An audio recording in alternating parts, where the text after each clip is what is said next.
वाहिगुरु जी का खालसा, वाहिगुरु जी की फतेह। सत्कारयोग सत्संगियों, कल हमने श्री गुरु रामदास जी महाराज जी के एक शब्द पर विचार साझे किए, जिसमें उन्होंने 4 युगों के बारे उल्लेख किया है। हमने कल उन 4 युगों में एक युग सतयुग, उस पर विचार साझे किए। आइए आज शेष 3 युग त्रेता द्वापर कलयुग, इन पर संक्षिप्त रूप से विचार साझे करते हैं। त्रेता युग के बारे महाराज फरमाते हैं, त्रेता युग आया अंतर जोर पाया, जत संजम कर्म कमाए जियो। पग चौथा खिसिया त्रै पग टिकिया, मन हृदय क्रोध जलाए जियो। मन हृदय क्रोध महाबिसलोध, नृप धावै लड़ दुख पाया। अंतर ममता रोग लगाना, हौ में अहंकार वधाया। हर हर कृपा धारी मेरे ठाकुर, बिख गुरमत हरि नाम लह जाए जियो।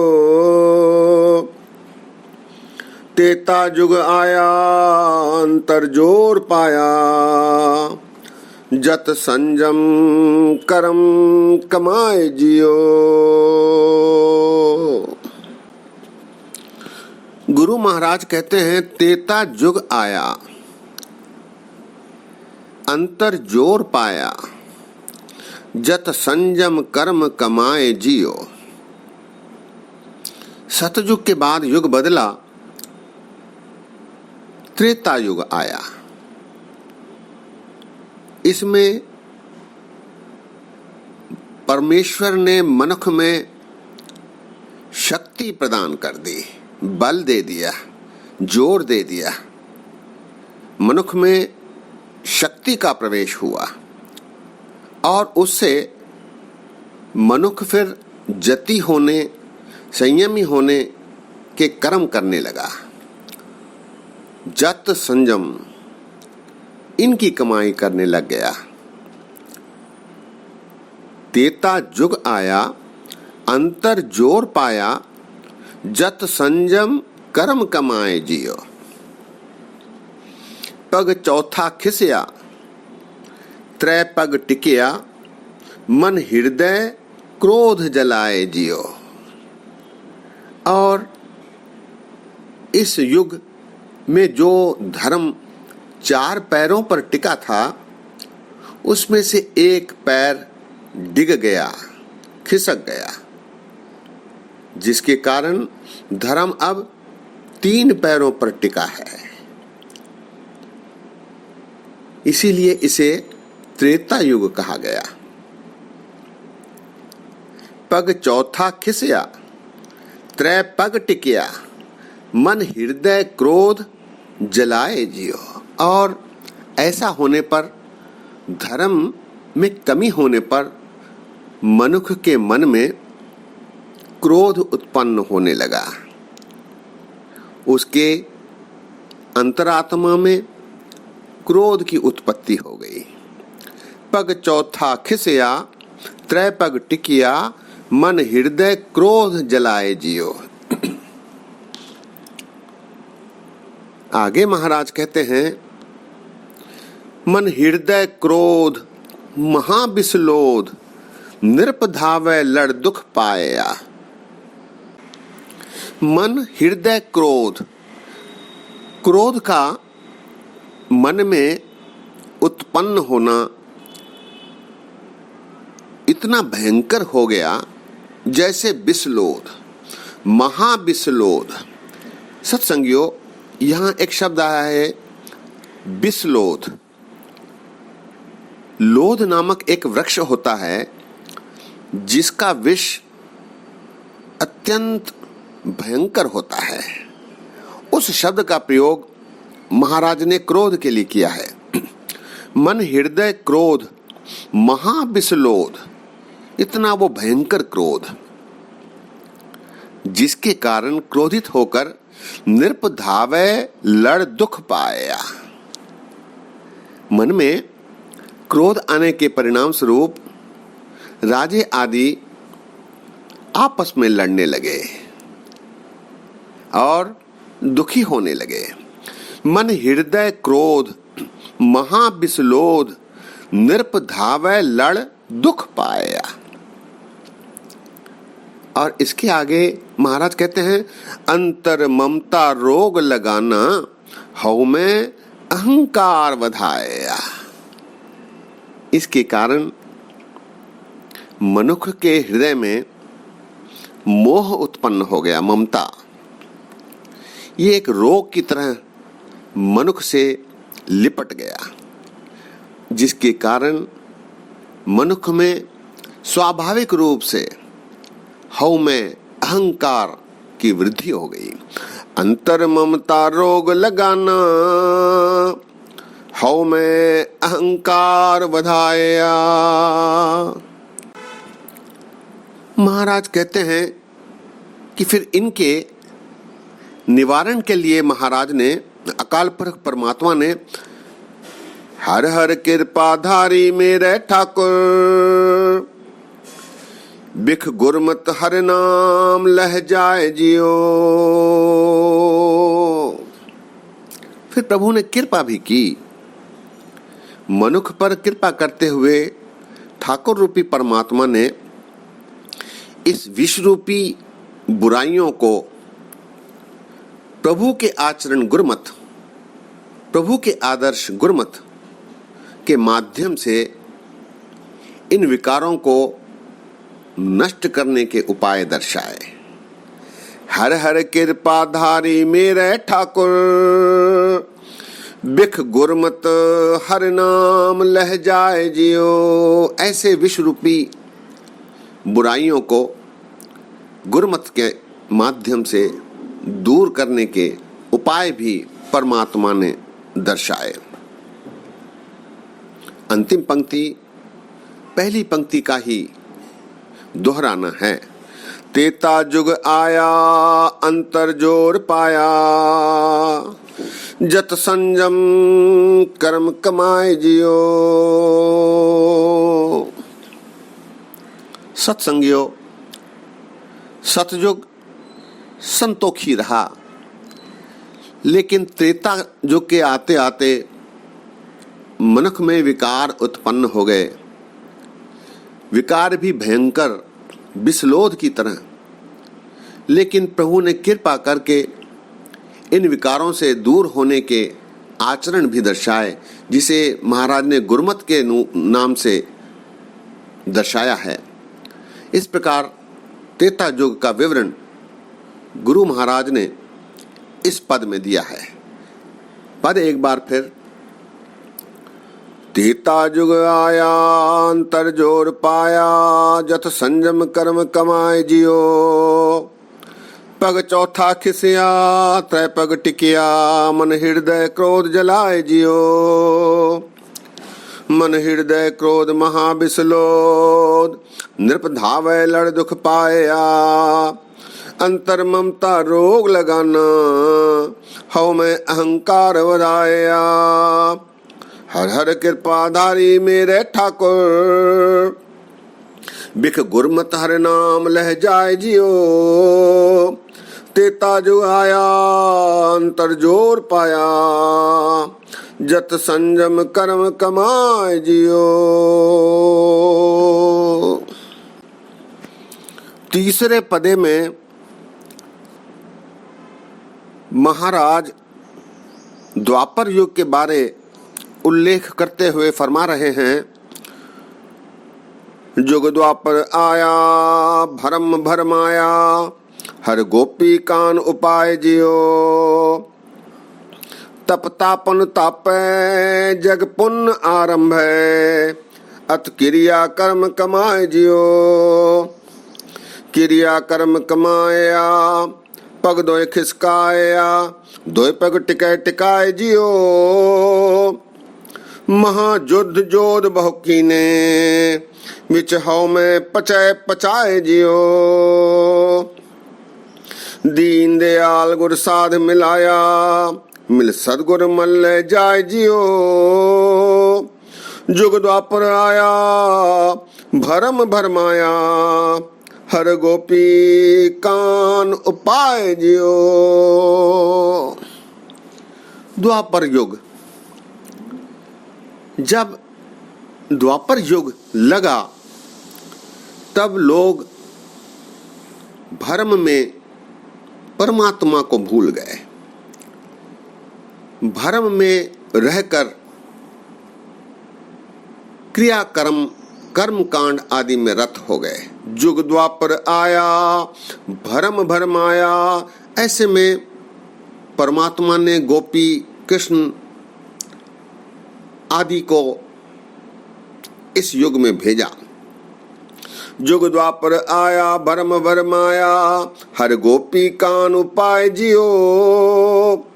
तप तापन तापे, जग पुण्य आरंभ है, अति क्रिया कर्म कमाए जियो। इस युग में लोग तप करने लगे, तपस्याएं करने लगे, यज्ञ करने लगे, कर्म कांडों में उनकी रुचि हो गई। तप तापन तापे, जग पुण्य आरंभ है, इनकी आरंभता हो गई। अति क्रिया कर्म कमाए जियो। क्रियाकर्म, अति क्रियाकर्म अर्थात अनेक प्रकार के क्रियाएं, इनमें मनुष्य रत हो गया। तप तापन तापे, जग पुण्य आरंभ है, अति क्रिया कर्म कमाए जियो।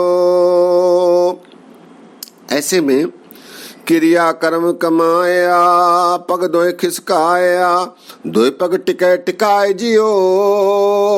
धर्म में कमी आ गई, जिसके कारण धर्म जो सतयुग में 4 पैरों पर टिका था, स्थिर था, वो त्रेता में 3 पैरों पर टिक गया और द्वापर आने तक वो उसका एक और पैर खिसक गया, वो 2 पैरों पर टिक गया। धर्म में कमी हो गई।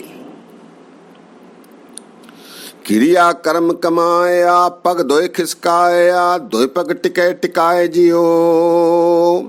इस कारण महायुद्ध जोध बहु कीने, बिच हौ में पचै पचाए जियो।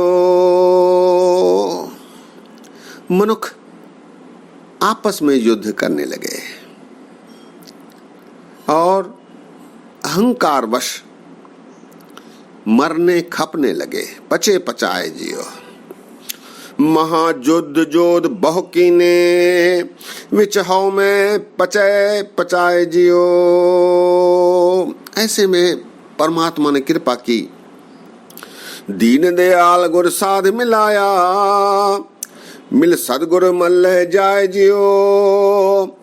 परमात्मा ने सत्कर्मियों को फिर से सतगुरु से मिलवाया, परमात्मा से मिलवाने के क्रियाएं की। दीन दयाल गुर साध मिलाया, मिल सदगुर मल जाय जियो। जिससे उन्हें मुक्ति मिली। लेकिन जिन्होंने परमात्मा के आचरण को अपनाया, उन्हें ही फिर मुक्ति मिली, उन्हें ही परमात्मा की खुशियां प्राप्त हुई। दीन दयाल गुर साध मिलाया, मिल सतगुर मल लह जाय जियो। जुग द्वापर आया, भरम भरमाया, हर गोपी कान उपाय जियो। द्वापर युग में मनुष्य के स्वभाव में और गिरावट आई, लेकिन जो इसे समझ सके उन्होंने सद्गुरु से प्राप्ति करने में सफलता पाई। बाकी अहंकार में, कर्म क्रिया में, कर्म कांड में, क्रिया कर्म में, तपस्या आदि करने में ही उन्होंने अपना समय गंवाया। पद एक बार फिर, जुग द्वापर आया, भरम भरमाया, हर गोपी कान उपाय जियो। तप तापन तापै जग पुण्य आरंभै, अत क्रिया कर्म कमाए जियो। क्रिया कर्म कमाया पग दोय खिसकाया, दोय पग टिकै टिकाए जियो। महायुद्ध जोध बहु कीने, बिचहौ में पचै पचाए जियो। दीन दयाल गुर साध मिलाया, मिल सदगुर मल्लय जाय जियो। जुग द्वापर आया बरंबर माया, हर गोपी कान उपाय जियो। अंतिम पद में कलयुग के बारे महाराज कहते हैं, कलयुग हर किया पग त्रय खिसकिया, पग चौथा टिकै टिकाए जियो। गुर शब्द कमाया औखद हर पाया, हर कीरत हर शांत पाए जियो। हर कीरत रुत आई हर नाम बढ़ाई, हर हर नाम खेत जमाया। कलयुग बीज बीजे बिन नावे, सब लाहा मूल गवाया। जन नानक गुर पूरा पाया, मन हृदय नाम लखाए जियो। कलयुग हर किया पग त्रय खिसकिया, चौथा टिकै टिकाए जियो। कलयुग हर किया पग त्रय खिसकिया, पग चौथा टिकै टिकाए जियो। गुरबाणी में भी कई बार आया है कि कलयुग एक पैर पर टिका है। कुछ कहते हैं कि शेषनाग के ऊपर है, कुछ कहते हैं कि बैल के सींग पर ये सारी पृथ्वी टिकी है। इस प्रकार के कई धारणाएं हमें सुनने में मिलती हैं। कलयुग एक पैर पर टिका है, केवल एक पैर पर धर्म टिका हुआ है। इस कलयुग में कलयुग हर किया पग त्रय खिसकिया, पग चौथा टिकै टिकाए जियो। धर्म में इतनी गिरावट आई है कि ये केवल एक पैर पर टिका है। गुर शब्द कमाया औकद हर पाया, हर कीरत हर शांत पाए जियो। महाराज कहते हैं कि इस कलयुग में शब्द की कमाई करने वाले, हरि की कीर्ति गाने वाले, उन्हें शांति मिलती है। कलयुग में कीर्तन प्रधाना, नाम की ही वडियाई है। गुर शब्द कमाया औखद हरि पाया, औषधि के रूप में हरि का नाम ही इसका निवारण दे सकता है। गुर शब्द कमाया औखद हर पाया, हर कीरत हर शांत पाए जियो। हर कीरत रुत आई हर नाम बढ़ाई, हर हर नाम खेत जमाया। इस रुत में, हरि की कीर्ति की इस रुत में, हरि के नाम की वडियाई ही सर्वोत्तम है। इसीलिए परमात्मा ने हरिनाम का खेत इस कलयुग में रखा है। आगे महाराज कहते हैं, कलयुग बीज बीजे बिन नावे, सब लाहा मूल गवाया। कलयुग उस खेत के समान है जिसमें नाम का बीज डालने पर ही फल की प्राप्ति हो सकती है, वरना ये जीवन व्यर्थ ही जाएगा। हर कीरत रुत आई हरि नाम वडाई, हर हर नाम खेत जमाया। कलयुग बीज बीजे बिन नावे, सब लाहा मूल गवाया। सब कुछ मनुष्य गवा लेता है यदि नाम का सिमरन नहीं करता। जन नानक गुर पूरा पाया, मन हृदय नाम लखाए जियो।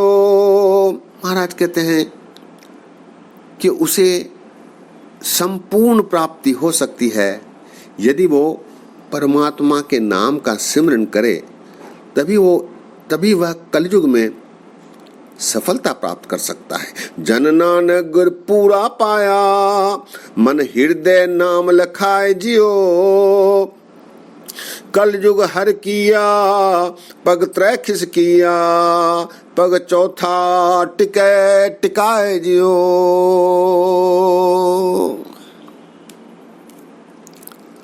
पद एक बार फिर। कल युग हर किया पग त्रय खिस किया, पग चौथा टिकै टिकाए जियो। गुर शब्द कमाया औखद हर पाया, हर कीरत हर सांत पाए जियो। हर कीरत रुत आई हर नाम वडाई, हर हर नाम खेत जमाया। कल युग बीज बीजे बिन नावे, सब लाहा मूल गवाया। जन नानक गुर पूरा पाया, मन हृदय नाम लखाए जियो। कल युग हर किया पग त्रय खिस किया, पग चौथा टिकै टिकाए जियो। सत्संगियों, गुरु महाराज ने इस घोर दुखी करने वाले कलयुग में परमात्मा के नाम सिमरन से सफलता प्राप्त की जा सकती है, इसका उल्लेख किया है। आइए हम भी गुरु महाराज के उपदेश का अनुसरण करते हुए नाम सिमरन करें, गुरु शब्द पर विचार करें, महाराज के बताए हुए, गुरुओं के बताए हुए आचरण पर चलने का प्रयत्न करें, ताकि इस घोर कलयुग में भी हमें सफलता प्राप्त हो सके। लोक सुखिए परलोक सुहेले, नानक हर पल आपह मेले वाली परिस्थिति हम सब की बन सके। सत्संगियों, बोलते समय गलतियां हुई हैं, दास को अनजान जानकर क्षमा बख्शो। समय में भी थोड़ी सी ज्यादा समय लग गया है, इसके लिए दास हाथ जोड़कर माफी मांगता है। इतने वचन प्रवान करो, होइयां भूला चूका के लिए क्षमा बख्शो। फतेह सांझी करो। वाह गुरु जी का खालसा, वाह गुरु जी की फतेह।